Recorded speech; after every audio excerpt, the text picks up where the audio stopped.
And welcome to Alouettes Flightdeck, podcast dedicated to Montreal Alouettes football. I am Tim Capper. You can find me on X at Repack. That's REPPACT. And of course, I am Cliffy D. You can also find me on X at Cliffy D. And this episode of the podcast is presented by our good friends over at SportBuff, where if you use the promo code ALSFlightDeck10 at checkout, you'll save 10% off your entire order. So head over to sportbuffshop.com, use the code, save 10%, buy some of their merch from many, many leagues. And also, as usual, Cliff, support local, right? 100%. You got to support the local.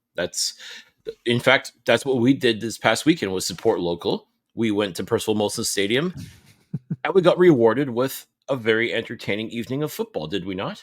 We did. Just by quickly speaking of supporting a local and cool merch, SportBuff has just come out, Cliff, with their new Delta logo hoodies. And we're not talking these screened on things. This stuff is embroidered. It is absolutely gorgeous. Gorgeous. I mean, if it looks half as nice as the Delta satin jackets that we have been wearing and loving for several years, then that's some pretty good company. I think that would definitely be a great pickup. Yeah, exactly. Yeah, it was very weird to have preseason game 1 for the Alouettes at home, wasn't it? I mean, it was. I didn't mind. I mean, the weather. It's not what it's May weather. We'd been gone through, as everybody knows, we'd gone through a warm spell. It cooled off slightly. We were expecting some rain. Didn't really get it. Kind of didn't, but. It really was nice to have Alouettes football back and to be at Percival Molson to see these guys, what they've become so far in camp, and obviously who we potentially will be seeing in about 6 or 7 days time.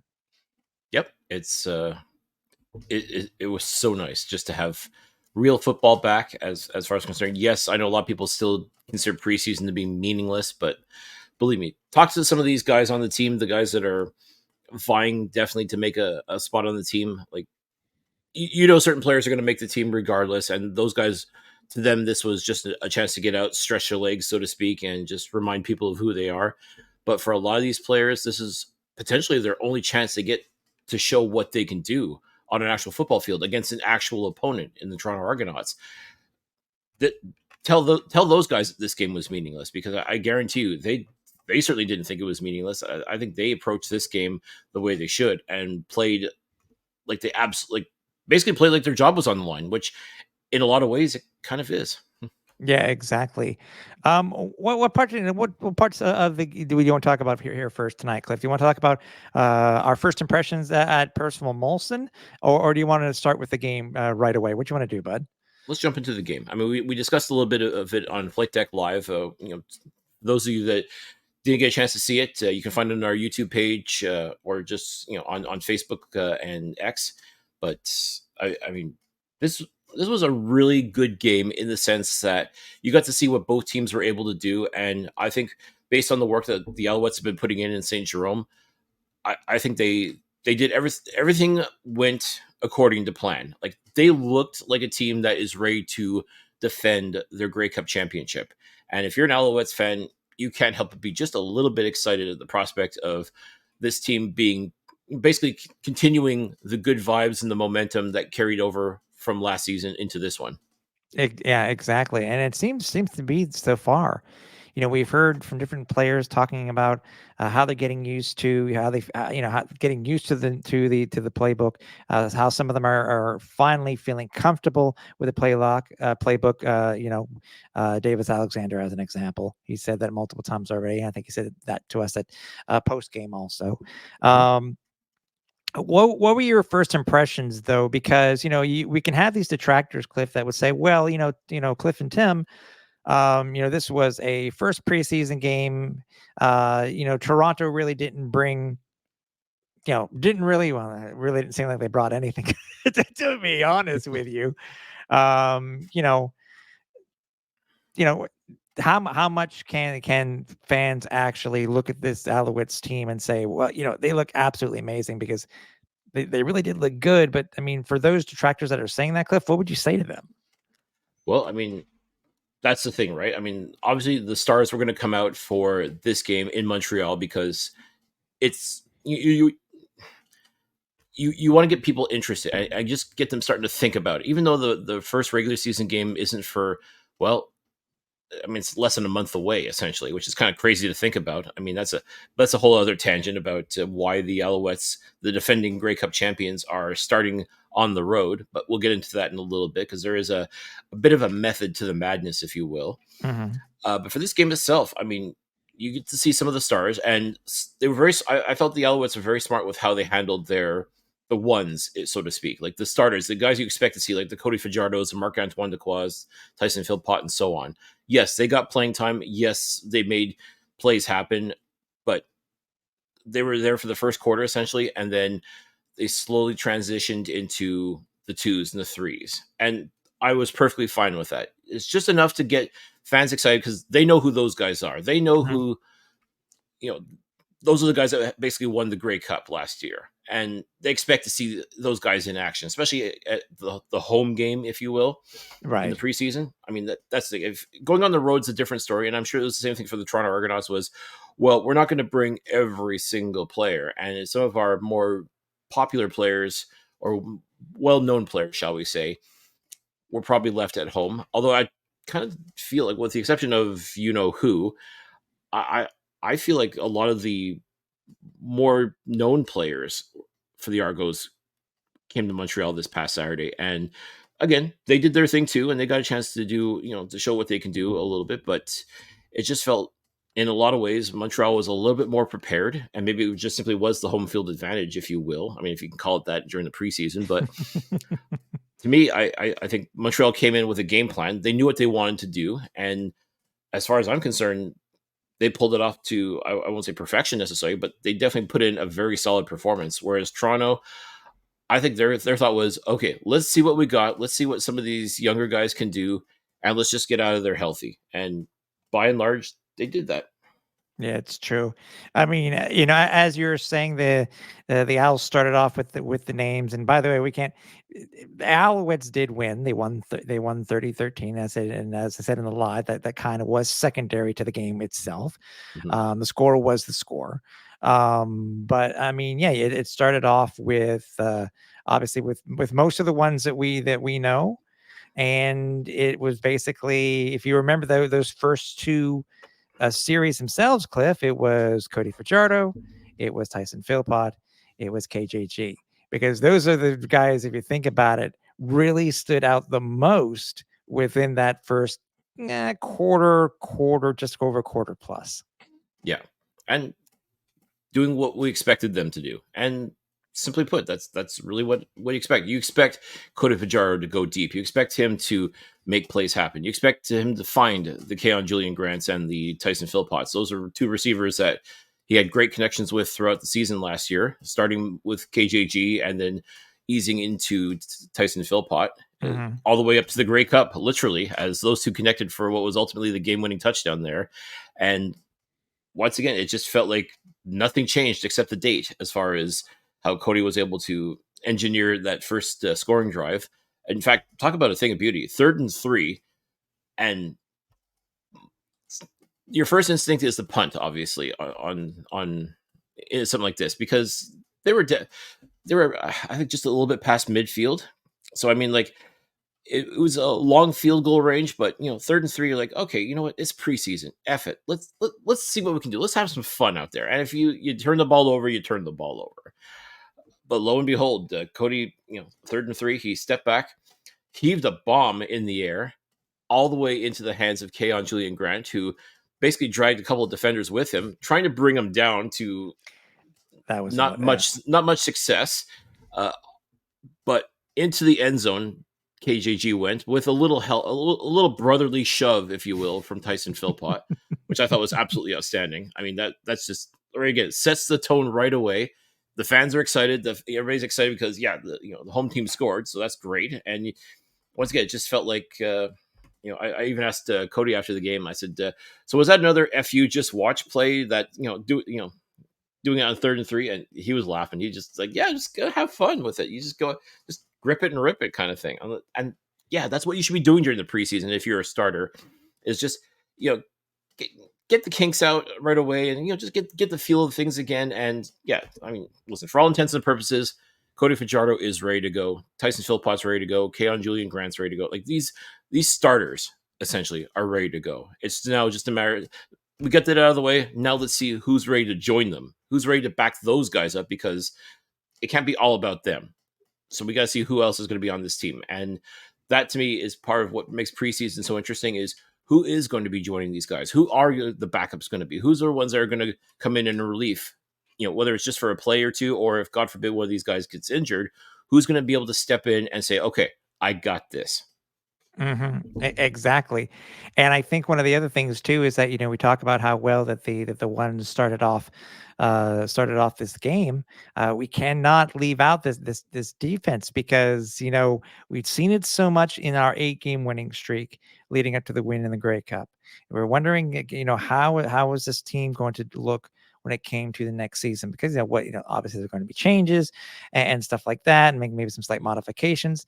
But I tell you, dude, this defense of ours, it really stepped up. It's probably one of the most exciting defensive plays of the night, and it happened so early in the game. Oh, absolutely. You're talking about the Nafis Lyon interception? That's right. Yeah. What a thing of beauty. I mean, my goodness. If you didn't know better, you'd swear the ball was Toronto's quarterback was throwing the ball directly at Nafis. And this was a guy who, let's not forget, Nafis Lyon missed, with the exception of the home opener, he missed the entire 2023 season due to injury.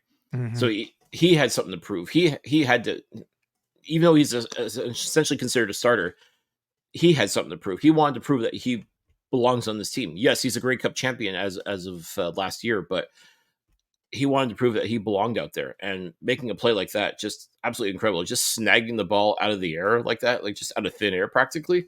Oh yeah. Cameron, it's like as I said, he must have been in Cameron Dukes' head, because as you said before, he just fouled the ball and picked it off.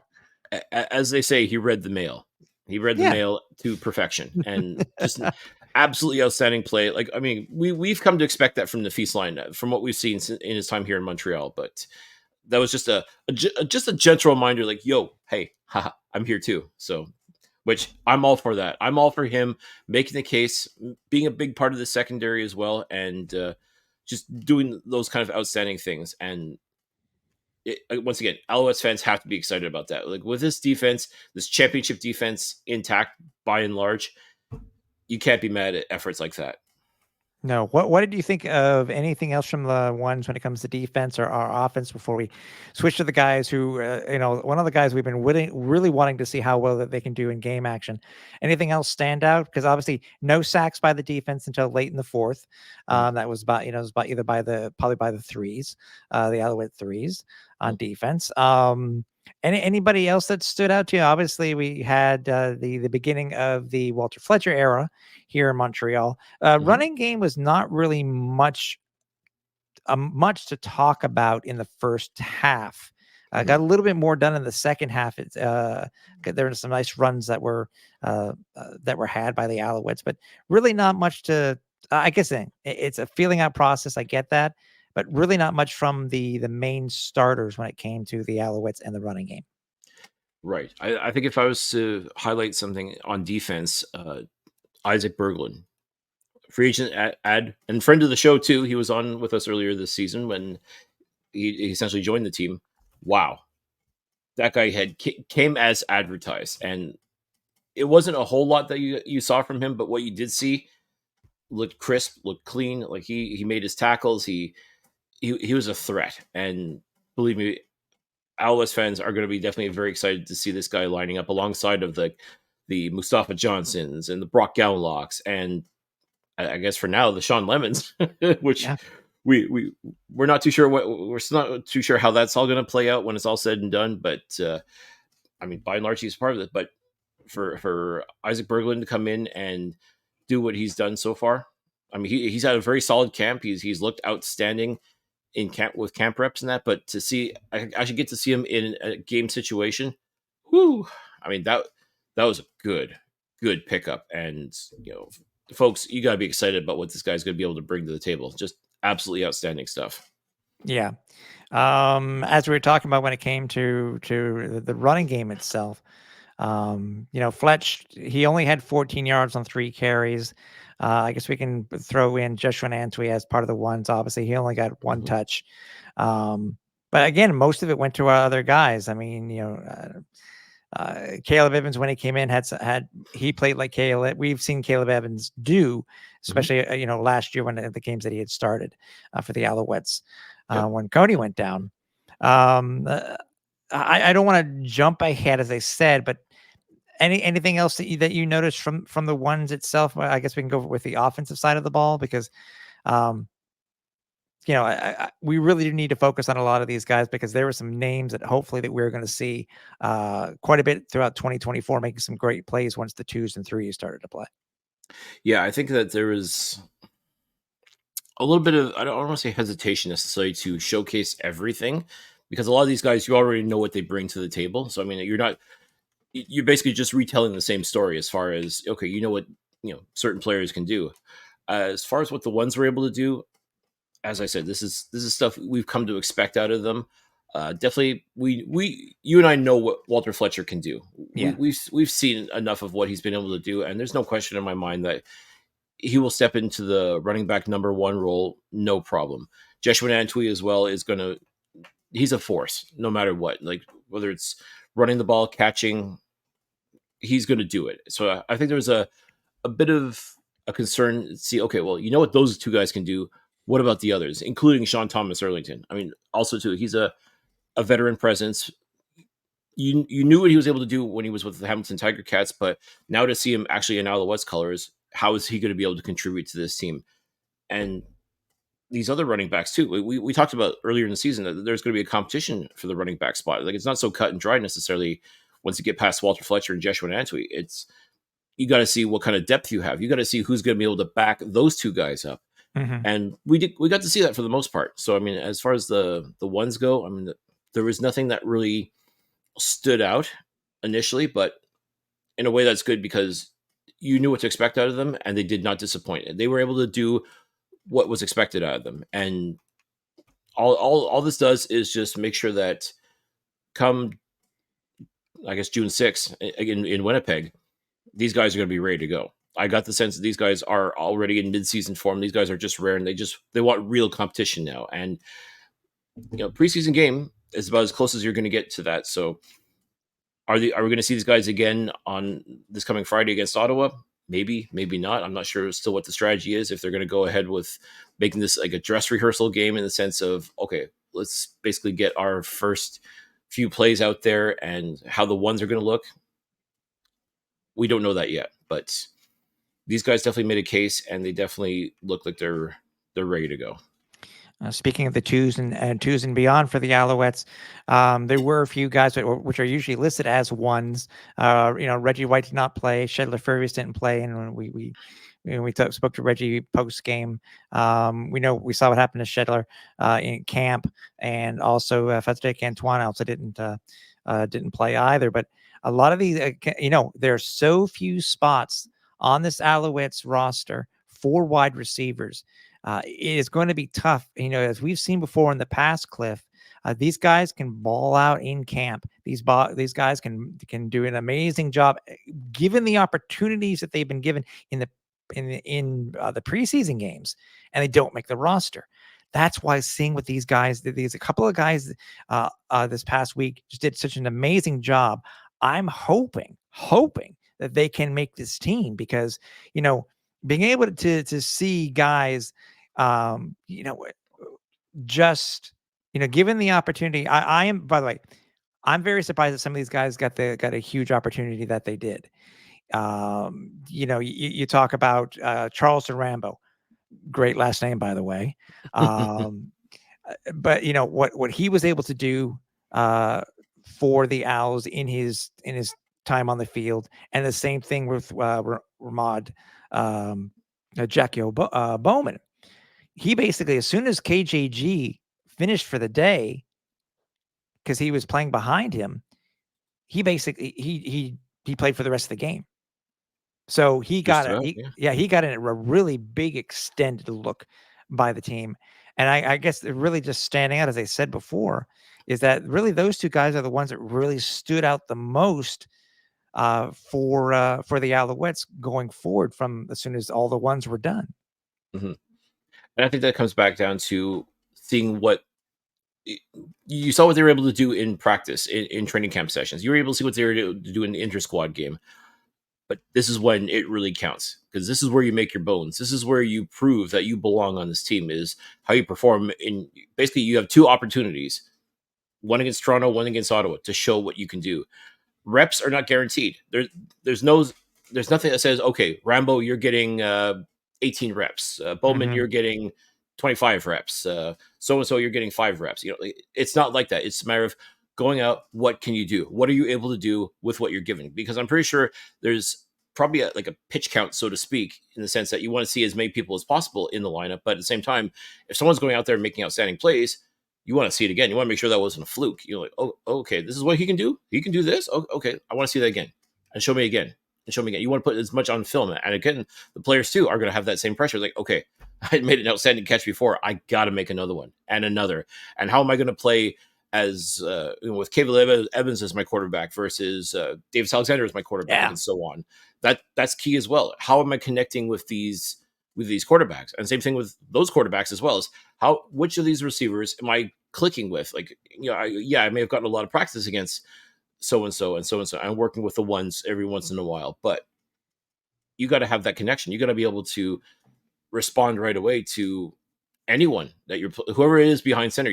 As a receiver, you got to be ready to go. You got to be ready to make that play happen, regardless of where the quarterback's going to put the ball. So I think, Rambo and Bowman definitely made the most of their opportunities, looked outstanding, and definitely a lot of highlights for sure. And it didn't matter whether it was Caleb Evans throwing the ball or Davis Alexander.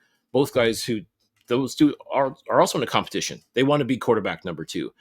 And even though a lot of people automatically assume Caleb Evans is the number two quarterback simply because he's mostly used for short yardage situations, there's a lot of love for Davis Alexander. There's a lot of the feeling with this coaching staff is that we got to see what Davis can do.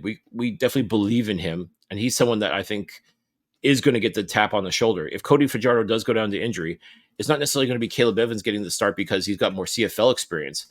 I think they're really going to take a look at Davis Alexander and said, this guy, he's been doing it every single time he's gone onto the field.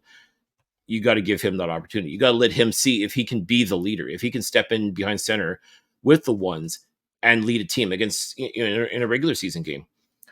And what better training point to be able to do that with is with these preseason games. And what we saw from Davis Alexander this past Saturday, absolutely outstanding. But Caleb Evans too was making the case.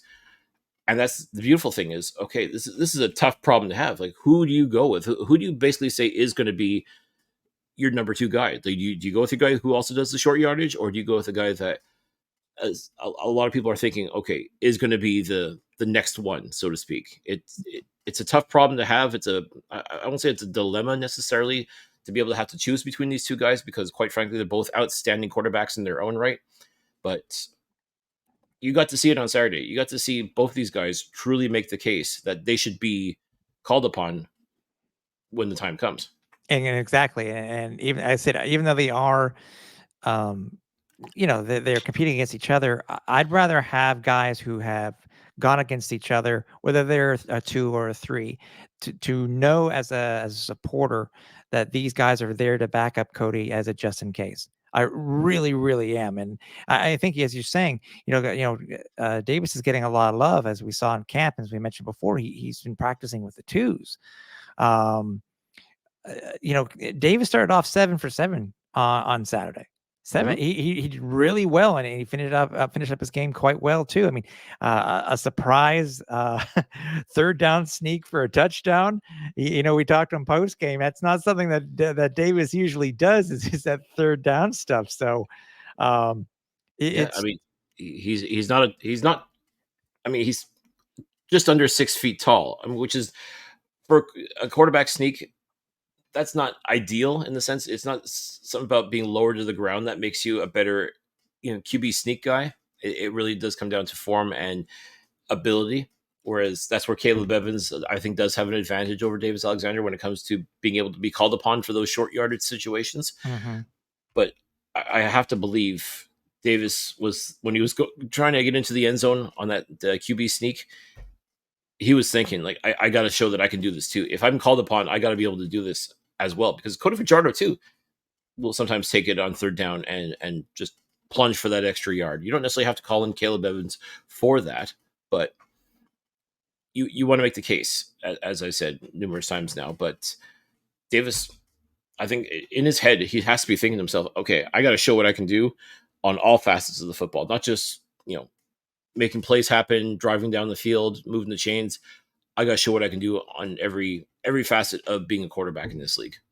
Yeah, and it's just seeing how good that these two quarterbacks were doing that what we're doing on Saturday.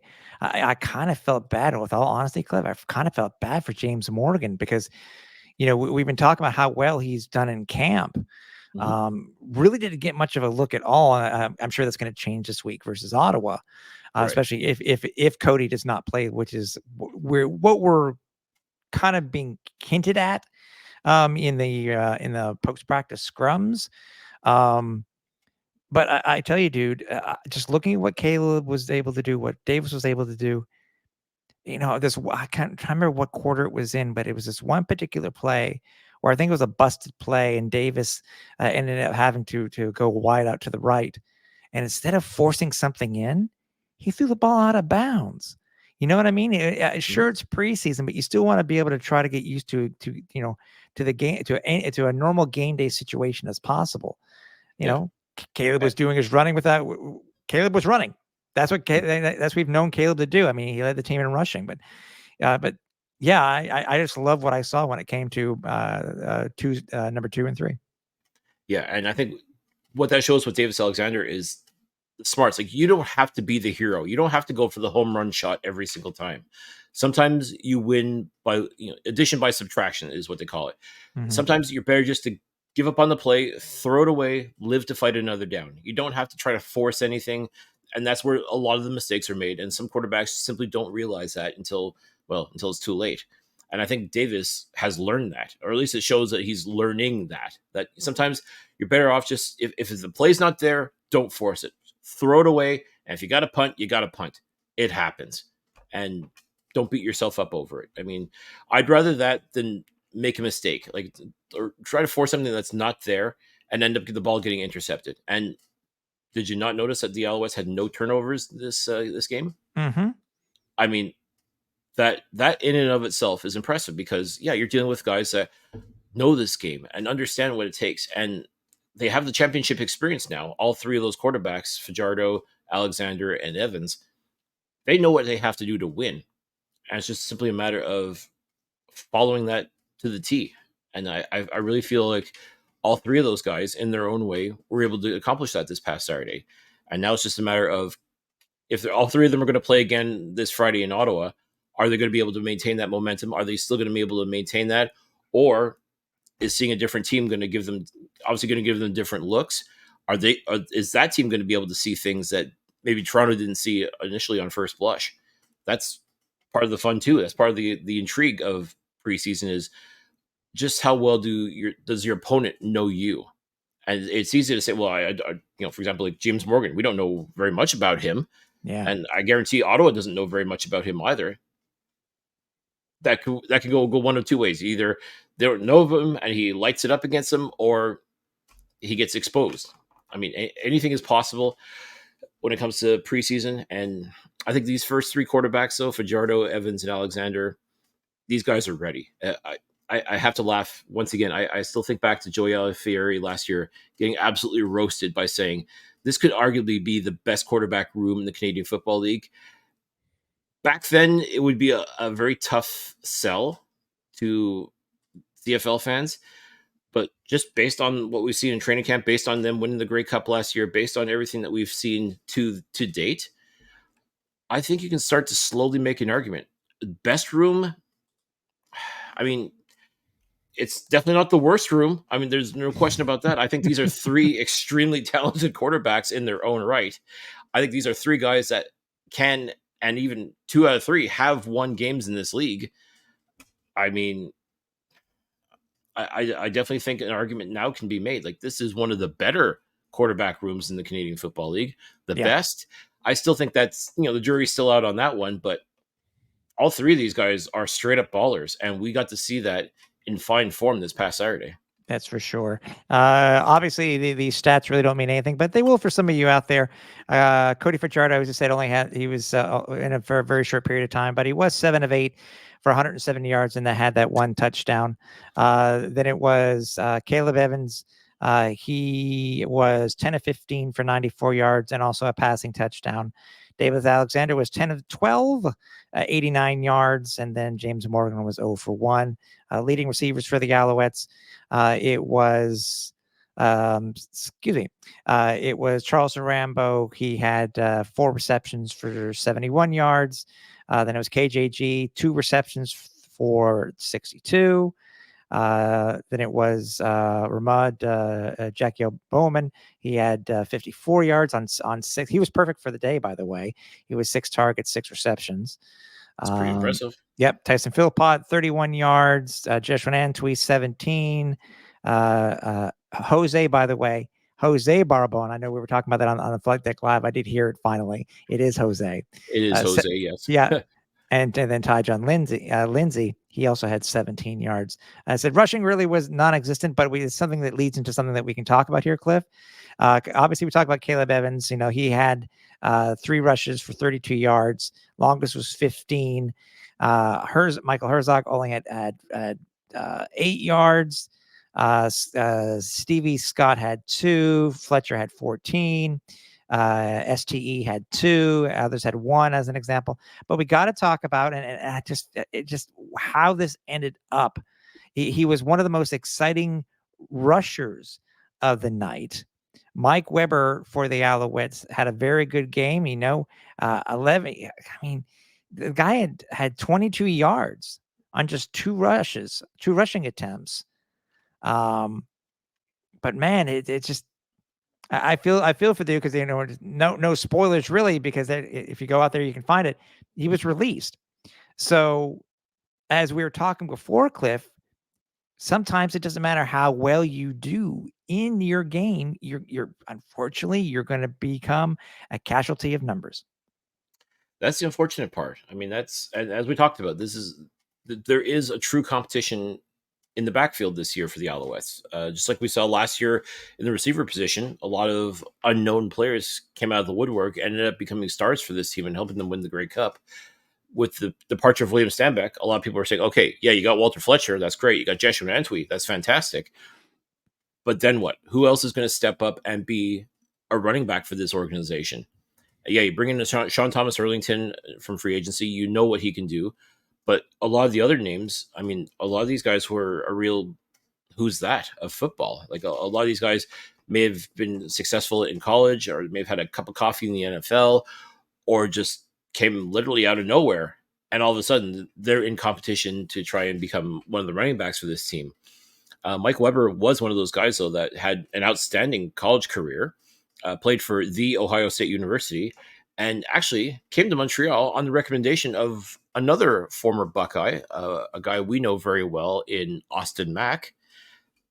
He basically said, listen, you got to get to Montreal. You got to show what you can do with the Alouettes. And sure enough, Mike Weber came on board. It looked, I'd say, pretty darn good as far as I was concerned. But didn't get really a whole lot of action until the fourth quarter.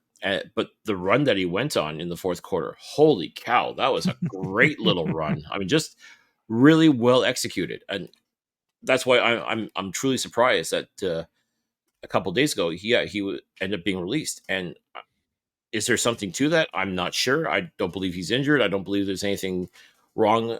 Just for whatever reason, he's no longer on the team, and I'm a little surprised. I thought they would have liked to have seen a little bit more out of him.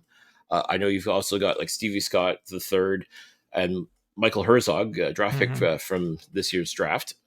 Those guys need to get some reps as well, and didn't get. I especially Herzog didn't get a whole lot of action until towards the end of the game. But these guys have been having pretty decent camps as far as I'm concerned. So again, I'm baffled as to why Mike Weber was let go, but I mean that is football. Like I mean, I would say you're only as good as your last game, and I didn't think Mike Weber had a terrible game, but again, this is one of those mysteries that you're just sort of like, really. Okay. I mean, I figured if it ended up he being one of those like last day cuts, then you'd still be like, okay, well, by that point you would have seen what happened against Ottawa, and maybe he either made outstanding plays or didn't, or there was some sort of reason why you can almost sort of justify letting him go. But for them to release him with even before being able to play in the second preseason game, a bit of a head scratcher as far as I'm concerned. But I mean, listen, there's a reason why we're here doing a podcast, and everybody in St. Jerome is up there making the decisions. So I mean, you trust the process and hope that the remaining running backs that are in camp, they're going to get a chance to do their thing. They're going to get a chance to show what they can do. And truthfully, we're going to find out very soon who's going to be joining the Walter Fletchers, the Joshua Nantuis, and essentially the Sean Thomas Erlingtons. Exactly. Before we talk about some of the stuff that occurred off the field, want to remind everybody that we are on social media, multiple places that you can find us. If you want to find us over on Twitter or X. And by the way, you know what's funny, Cliff? I had another Canadian podcast this week, call it Twix. So that's what we're going to do. We've created a monster. It's not Twitter. It's not X. It's Twix. It's Twix. You can find us there over at Alouettes FL Deck. You can also find us over on Facebook at Alouettes Flightdeck Pod.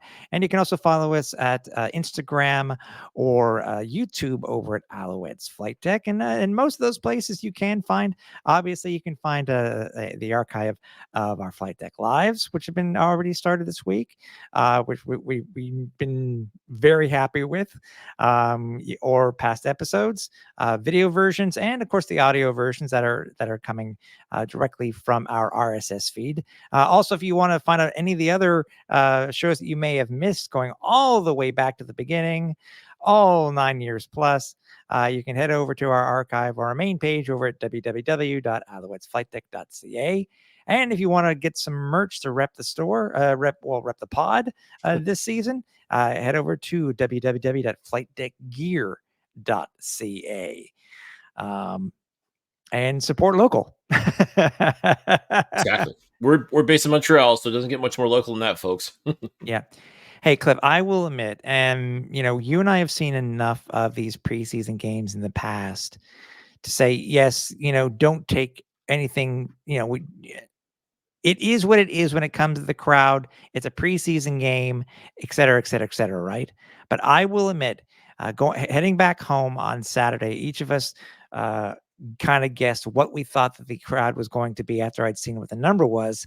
And I tell you, dude, I was pretty impressed to hear that just less than 14,000, 13,787 showed up to see the Alouettes play in their preseason opener. Yeah, it's a pleasant surprise considering it was a Saturday night game. I mean, let's face it, especially now after the long weekend, like cottages are open, people are going to start doing more of the summery stuff, and maybe they're not going to be in town for football games.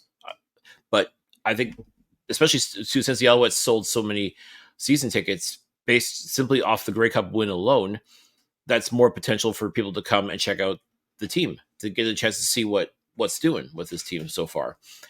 And those that did come, I think it's very safe to say that they did not leave disappointed. I mean, I think they got a very good taste of what they can come to expect throughout the regular season as far as the in-game experience goes. I think that they pretty much hit on all the points. I think they did everything that you've come to expect from this team as far as the game day experience goes. I would say if they want to consider this sort of like a dry run for the home opener, I think they nailed it, quite frankly. I think they hit on everything they have to hit. I think they did a great job as far as hyping the crowd up on defense, getting people to make noise at the appropriate times, playing the right music at certain points. Once again, they got it right when it came to playing Country Roads. It sounds so. I'm sure a lot of people are going to say, like, this is so stupid. You guys keep going on about Country Roads.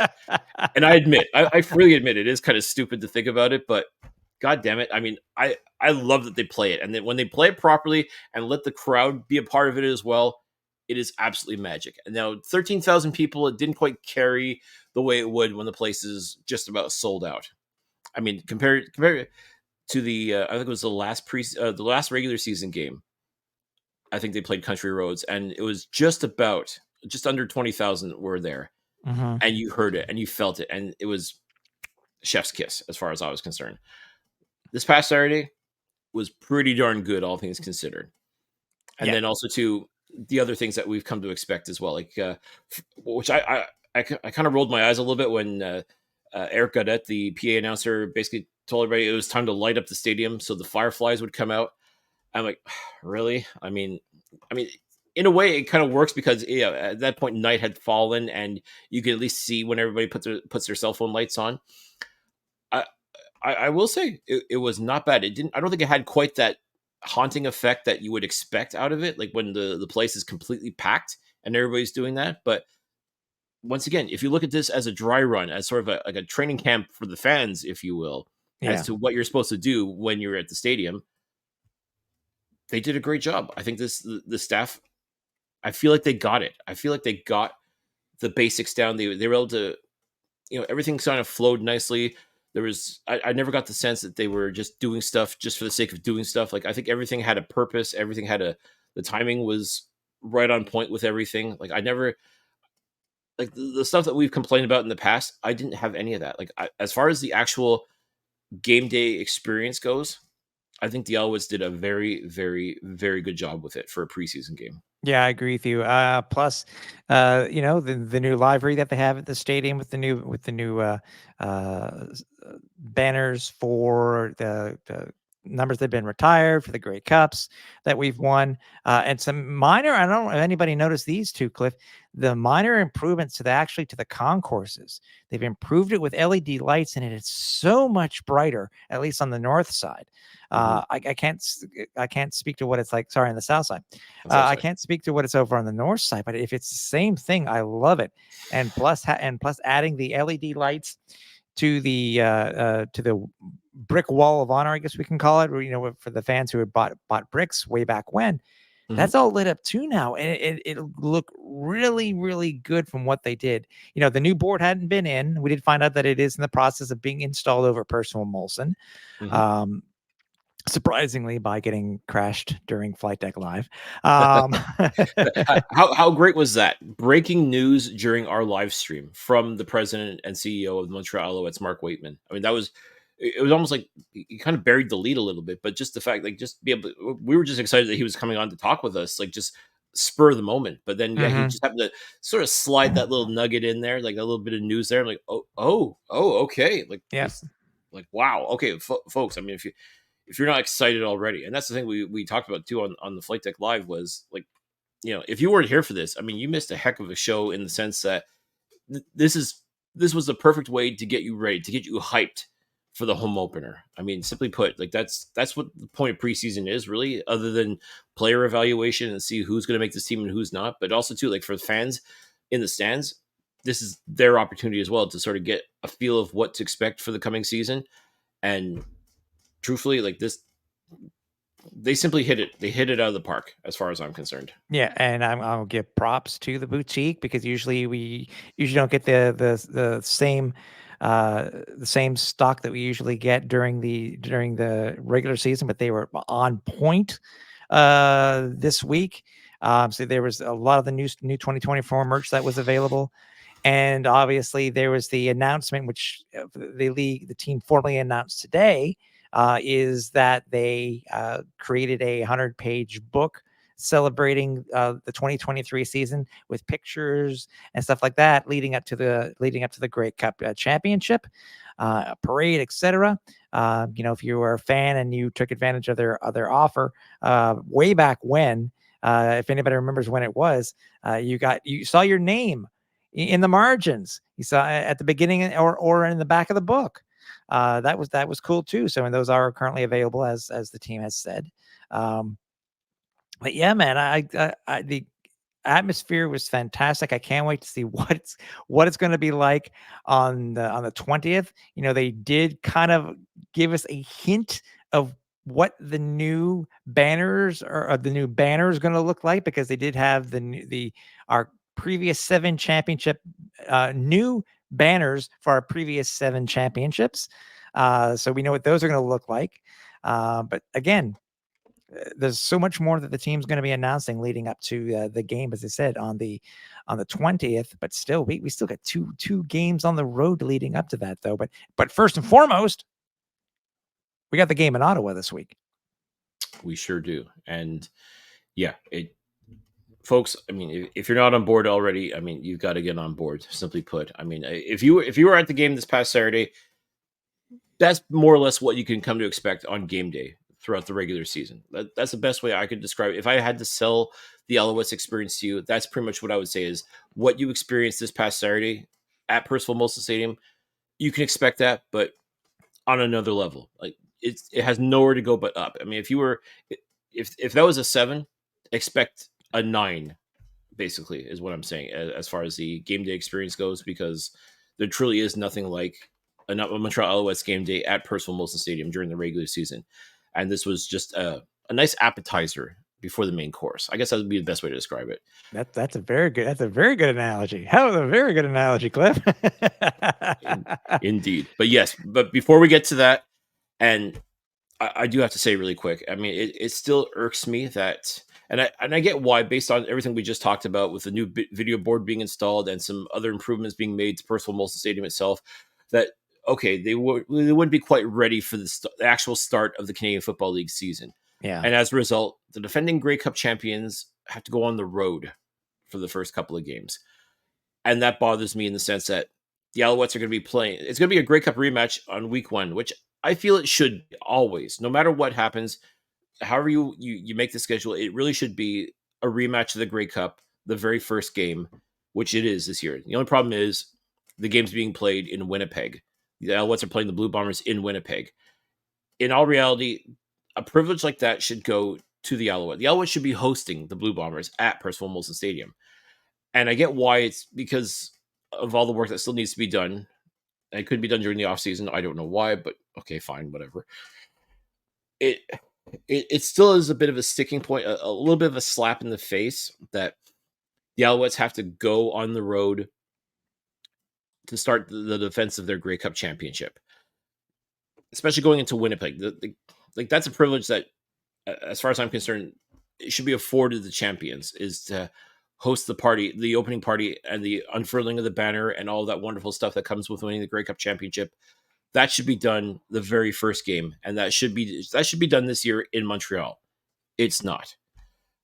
It bugs me, but it is what it is. I get why, because of everything that's going on with the video board and improving the stadium and all that jazz, but it doesn't make it any less irksome that things worked out the way they did in that sense. But okay, you can sit and cry over spilled milk if you want, but it really doesn't accomplish anything. So, I just had to say it. I just had to say that it does bug me, but what can you do? What can you do, I guess? No, and I mean, when we talked with Mark Waitman before about the reasoning why behind it, it did make sense on when they had scheduled it. But I kind of agree. I wish they would. I mean, even in the NFL, doesn't necessarily mean it's going to be a Super Bowl rematch, but the champion always gets the first game on that Thursday night.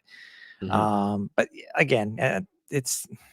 But the CFL for the past few years has always featured the two teams that were in the Grey Cup, and typically the game was whoever the Grey Cup champions were, they hosted that game. That's my only beef, if you will, is that the year the Alouettes finally win the Grey Cup and have that sort of privilege, if you will, and they don't get a chance to do it, and that it's disappointing. I'm not mad. I'm disappointed that it didn't get to work out the way that I feel it should have. But as you said, at least the champions are playing the first game. That's the way it's supposed to be. That's the way it is in the NFL. That's the way it is in the CFL. And, just you do the best with what you can, I guess. Yeah, exactly. By the way, and I know this thing just seems to be a more recent thing. No, the Owls in 2011 hosted it. Hosted they were at home. Never mind. But yeah, I know. By the way, there's no defending. I'm sorry, there's no defending. let's before we talk about roster moves and stuff like that, we still have to talk about. By the way, if anybody who was able to catch the game on CFL Plus this week, not specifically RDS, but on CFL Plus. Because we were able to actually go back and watch, still have access to it, even with their new 48-hour on-demand window. Was it? And we kind of got our questions answered a little bit later on after the game because we were able to finally get an answer to it. How nice was it to even though it is great to watch the RDS broadcasts, how nice was it to have Sean Campbell and Marco have their audio over the RDS feed for the rest of the world to see? Pretty good, and makes total sense because I think it would have been just a little weird to have to for your everybody else in North America, and that's the reason why they set it up on CFL Plus, is so that essentially everybody worldwide, when you think about it, not just in Canada, not just in Quebec, not just in Montreal, but everybody nationwide, province-wide, continent-wide, worldwide, essentially. Mm-hmm. Everybody that wanted to tune in and watch this past Saturday's game, whether they were watching it live or watching it after the fact, as you said, with this 48-hour window that they show the games on, was able to do so. And simply put, it would have had to have been, the commentary has to be in English. I mean, it serves no purpose. Like, again, yes, you're watching with your eyes, but also too, there is something to be said for commentary, for the explanation of plays and what have you. And if French is not your primary language, then you're just lost. Like, you're just like, what are these guys talking about? But I was really happy to see them dub this over, like dub over Sean and Marco's commentary over the RDS broadcast, because in a sense you really get the best of both worlds. Because yeah, RDS does put on a fantastic product. They definitely show everything. I mean, the camera angles, everything is good. I mean, they do a great job with their broadcast. But if you don't speak French or you don't understand French, then their commentary is kind of lost on you. Whereas if you're English speaking and you're a fan watching worldwide elsewhere, especially down in the States, where, yeah, I'm fairly confident not very many people there speak French, you got to have English commentary. So the fact that they were able to dub in Sean and Marco's commentary from TSN 690 over this RDS broadcast, I truly think it was a win-win for everybody. And as a result, yes, you get to watch the game. You get to understand the stories behind a lot of the plays and the players and so on and so forth. Like, because let's face it, Marco and Sean do an absolutely fantastic job on their broadcast. And if you've never had a chance to listen to it before because maybe you're busy watching the game on TV versus listening to it on the radio, you got to see what these guys are able to do, and it is nothing short of outstanding. They truly do a fantastic job of telling a story of a football game. And simply put, if you don't have the opportunity to watch this game on TV, then you can go to the radio. You can tune into TSN 690 and listen to these guys do their thing. And it is phenomenal, absolutely phenomenal the way these guys call a game. So to be able to have that is, as far as I'm concerned, nothing short of outstanding. And I'm going to give props because I think this was a first. I'm trying to officially having the English broadcast dubbed over any broadcast, whether it been in a TSN or an RDS broadcast. To me, I think that's a first. I don't know if that's ever happened. It's been officially done this way for Alouettes football.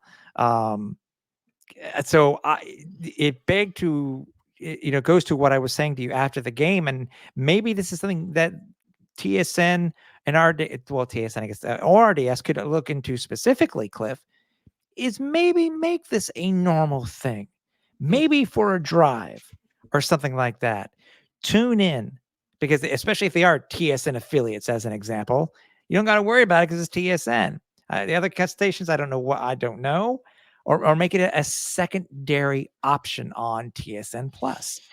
Put the audio over. You know what I mean? Same thing with TSN, same thing with RDS. Bring in the French radio broadcast, because I think it will give a totally different vibe to the game itself. Just being able to hear a different type of play-by-play, a different type of call, how these guys are able to call the game, as you said. Yeah. And I definitely have to give props to the league for implementing a CFL Plus and making sure that the games are being broadcast on, on demand, so to speak, but also like just doing it live and then having it available for up to 48 hours afterwards.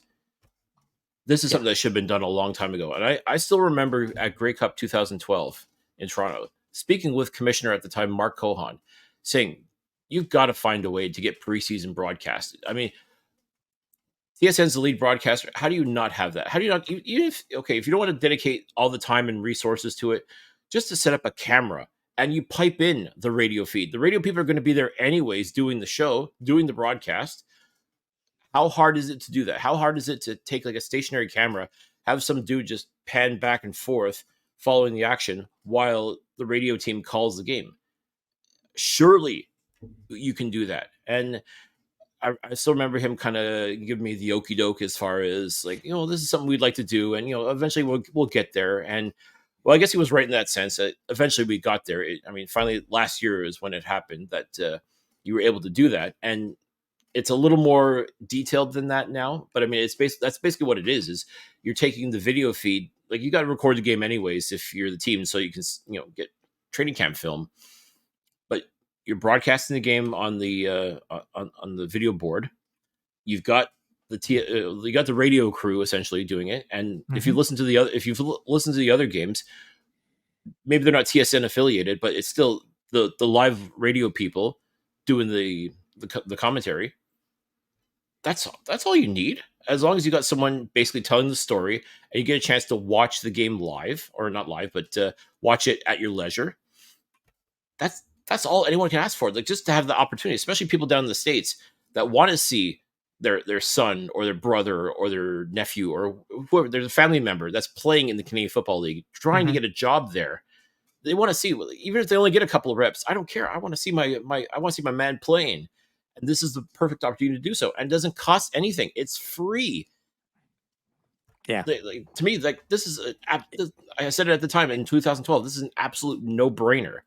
And I'm so happy that now in 2024, like 13 years later, or 12 years later, I should say, now you're finally able to do it. Now finally that's an opportunity now for fans to be able to tune in and watch other games, even if it's not on TSN, because TSN is only broadcasting 2 of the 18 games that are played in the preseason. So no, but still, again, to me, it's a game changer this year having that the DVR option.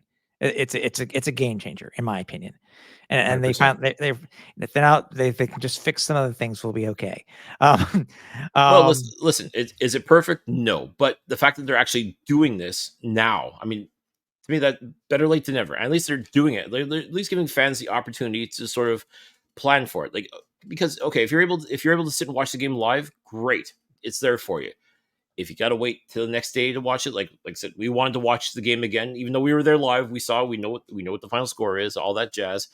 We still want to, there's stuff we may have missed, and we had the opportunity to do so, and it was fantastic. And letting fans be able to do that, like that way, if they do go out Saturday night instead of staying at home to watch the game, so they can spend Sunday watching the game, watching what they missed, and maybe, even just maybe, they look at that like, oh dang, that looked like it was a really good game. That was a great atmosphere. It looks like on TV it looked good. I got to be there live next time. It's the perfect way to help sell this product. I mean, even though we're in preseason, and yes, once again, some people say preseason doesn't count, it's meaningless, yada yada. Obviously, it's not, because people have been clamoring for this, and now they finally have it. And I tell you, it's not perfect, but I tell you what, folks, it is pretty good. yeah. There were some transactions done by the Alouettes.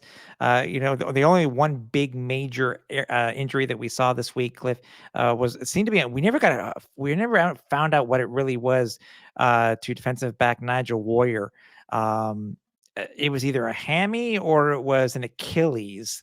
We're just going to spec it because it looked, either way, it looked bad because he had to be helped off the field. And he couldn't put any weight on his foot either. Like, he was basically hopping on his one good leg to get off the field. And yeah, at that point you're thinking, oh gosh, it could be Achilles, could it be a blown knee, could it be like something along those lines? Like, it was bad enough. And yeah, that there's no good time to have an injury. But I mean, especially when you're trying to make a case for you to be on this team, like that, it couldn't have come at a worse time for Nigel Warrior, unfortunately.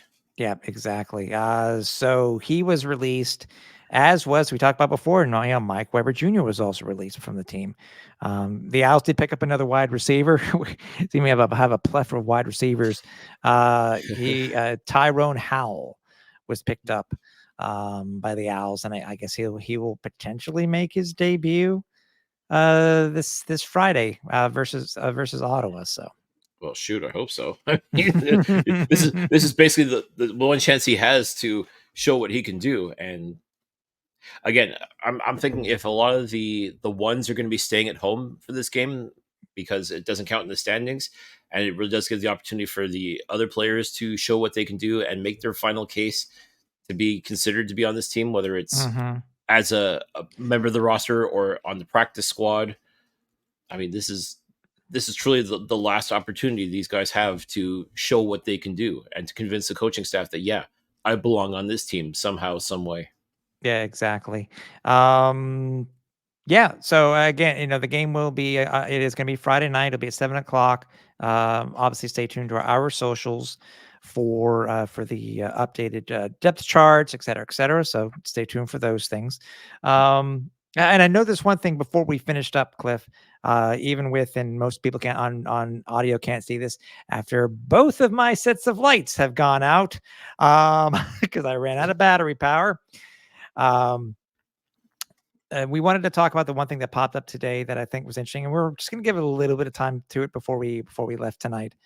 Was the interesting?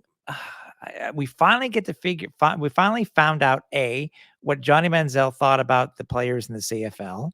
Very positive, and B, how he orchestrated his exit from the CFL.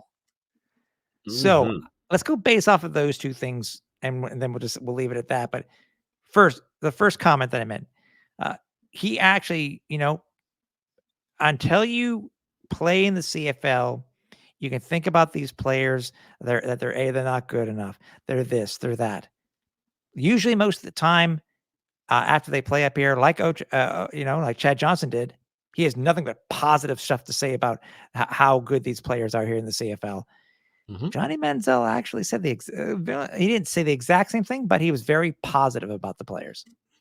Yeah, he had to admit, I think like a lot of these hotshot NFL types that flame out think they can come to Canada and dominate. And a lot of American fans feel the same way. Like they say, okay, well, you can't crack the NFL, just go to the CFL. You'll dominate up there. You're hot stuff in college football, and maybe you just didn't get the right opportunity in the NFL, but you'll go up to Canada, you'll dominate. And it's not so easy. And that's what a lot of these guys don't realize until they get here and start playing. It's like, oh dang, this isn't so easy. I mean, let's face it. Even though people like to say football is football, and by and large, yes, football is football, but there are so many nuances to this Canadian game that you have to learn in a hurry. And I think Manziel was having a hard time trying to grasp some of these concepts in the National Football League. Now you throw him into a whole different country, playing with different variations of the rules. And it's like, what the? And I think it was quite the learning curve for him to have to. He wasn't going to come up and just dominate. Simply put, I mean that's anyone who thought that was just fooling themselves, or just a hopeless fanboy thinking, okay, this guy tore it up in college, so of course he's going to come and tear it up everywhere he goes. No, it turns out not. And even Manziel had admitted, like, his heart really wasn't into football. Like, he thought he wanted to play football. Didn't work out in the National Football League, so he thought maybe, okay, I do have to go to Canada. Maybe I do have to really try it out, because let's not forget, there was no XFL or UFL or USFL or any of these other alternate leagues. At that point in his career, it was NFL, CFL, or bust. Or arena at the time. Yeah. Okay. Yes. But once again, that's another game, different with different nuances, and you can't just walk into that and just dominate so easily either. No, even though he tried, kinda. So kinda, but yeah. But for Manziel's time in the CFL, he detailed a lot of the intricacies, and sort of like a lot of the stuff was kind of a wake up call for him. Like it really opened his eyes as to what goes on. Like, I mean, he found out like, wait, I want to play for the Canadian. I want to go play in the Canadian Football League. Found out that he had to go play for the Hamilton Tiger Cats because they had his negotiation rights. So he had to learn Yeah. about that really quick. Like, oh, okay. So he had to convince Randy Ambrosie that, yeah, I want to play here. I want to come up here. I want to resurrect my football career here. And as you know, it didn't really pan out for him in Hamilton. So he ended up getting traded to Montreal. Uh, Which, as everybody remembers, sent Montreal back years when it came to first round draft picks. And as Manziel had also talked about, was that he felt like he was a pawn to try and get eyes on the league, eyes on the team, and so on. Like, basically used as a marketing gimmick. Mm-hmm. And I hate to say it, but at the time, the Alouettes were the perfect suckers for the league to be able to do that. I had long surmised that this was a plot by the league to try and get more views, more people interested by trying to hype up Johnny Manziel, Johnny Football with the Alouettes. And the Alouettes, I can't help but wonder if they were just coerced into going along with it, because let's face it, at that time period, in 2017, 2018, the team was a hot mess.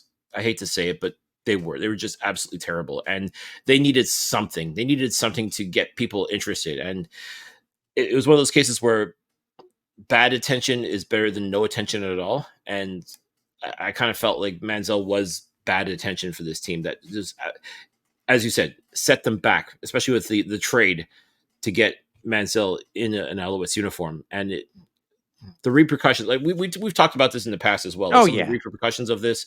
So I won't go into all that, but no. All this to say that, when Manziel was here, he said, I loved Montreal. It was great. Like, I finished practice at 1:00. I was down at the old port. I was, at the keg eating steak every night for dinner, knocking back Crown Royal. I was living the life, and like, damn, that sounds pretty good, actually. So, I mean, great. I guess great for him. I mean, like, yeah. He must have felt like this was like a paid vacation in a lot of senses. But as far as trying to resurrect his football career, it wasn't working. But it really does sound like, at least based on his words, that his heart just wasn't in it anymore, and he didn't want to do this. Like, he did not want to be a football player anymore. Whether it was in the CFL, NFL, or anything, but he was kind of stuck. He had to sign a 2-year contract. Like, to play in the CFL, you had to sign a minimum 2-year contract. But the league had set forth provisions for him to play because of his checkered past. Yeah. And so, okay, well, I got to find a way to break my contract. So they said, no drugs, no alcohol. Like, we're going to be testing you randomly, which kind of makes me laugh, because if he's down in Crown Royal and steak at the keg downtown Montreal, what the hell happened? Was he just not getting drug tested? I guess not, because I guess it depends on amount. We don't know what the thresholds were. We never will. We'll never find out what the thresholds were. And even though, like, the CFL says their drug tests are random, maybe they weren't random for him. You know what I mean? Like, I'm not trying to accuse anything, but at the same time, some of these things just kind of seem a little too perfect, a little too on the nose, if you will.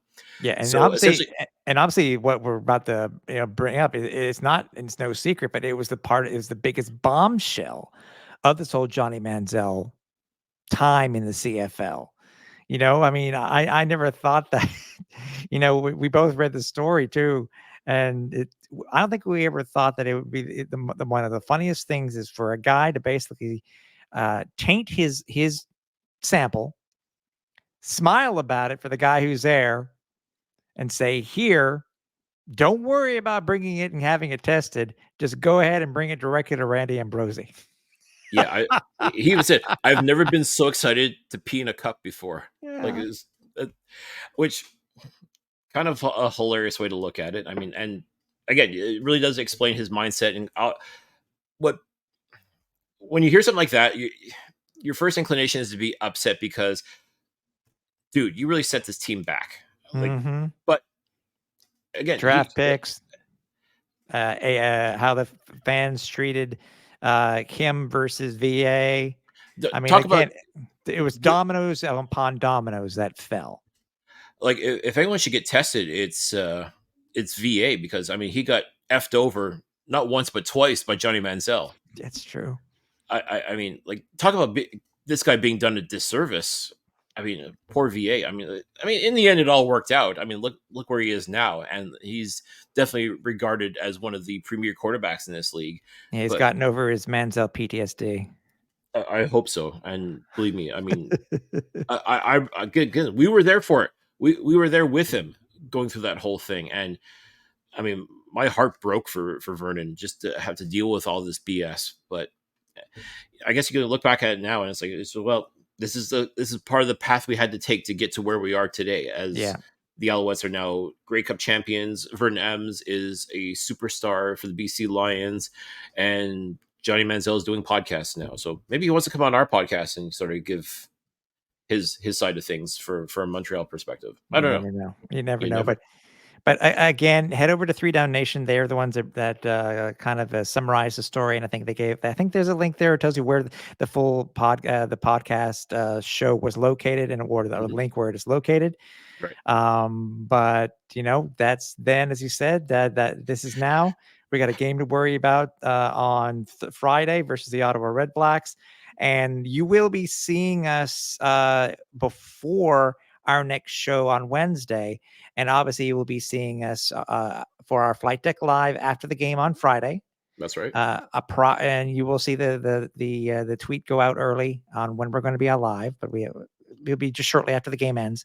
And also stay tuned for a special episode when the full rosters get released, and we'll be bringing all that information to you. So stay tuned this weekend. You got a lot. You're going to be seeing our lovely faces quite a bit. Yeah. Once again, folks, if you're watching on YouTube, make sure you hit the notification bell. Make sure that you're subscribed. Make sure you're following us on however it is that you're following us on social media, so that you get notified as to when we go live. As Tim said, we'll go live after the Red Blacks Alouettes game Friday evening. Then Sunday, more likely Sunday, will be once we know what the final roster is and the practice roster and all the dust settles from essentially the final cuts. We'll break it all down for you folks, because let's face it, after this weekend, it becomes really real. And then this time next week, we're going to be talking about an honest to goodness regular season game. And if that doesn't get you hyped, I don't know what will. Exactly. So again, stay tuned to all of our socials for all the information coming out and the times that we will be going live. We're just happy to bring this to you. And if you did happen to miss this past week's Flight Deck Live, you can go ahead and check it out on all of our socials, because it was there. We do stream to 3 places, but you can also check it out over on our YouTube page. It is over there also. And we do hope you enjoy it. So Cliff. And it was absolutely fun. I mean, like I said, the video bomb by Mark Waitman to me, that's worth clicking on the link alone. I mean, that was just completely unplanned and just speaks to the live nature of things. Like, when you go live, anything could happen. And if other members of the Alouettes organization want to, video bomb us, come on board. We don't mind. We don't bite that hard. But, We'll be happy to talk with you. Again, stay tuned to all of our socials, and we will be talking to you very soon. But if not, you'll be able to catch us next Wednesday, obviously, for the show, as we preview week 1 of the 2024 season. So for everybody here at the Alouettes Flight Deck, for Cliffy D, I'm Tim Capper. We're on Final Approach.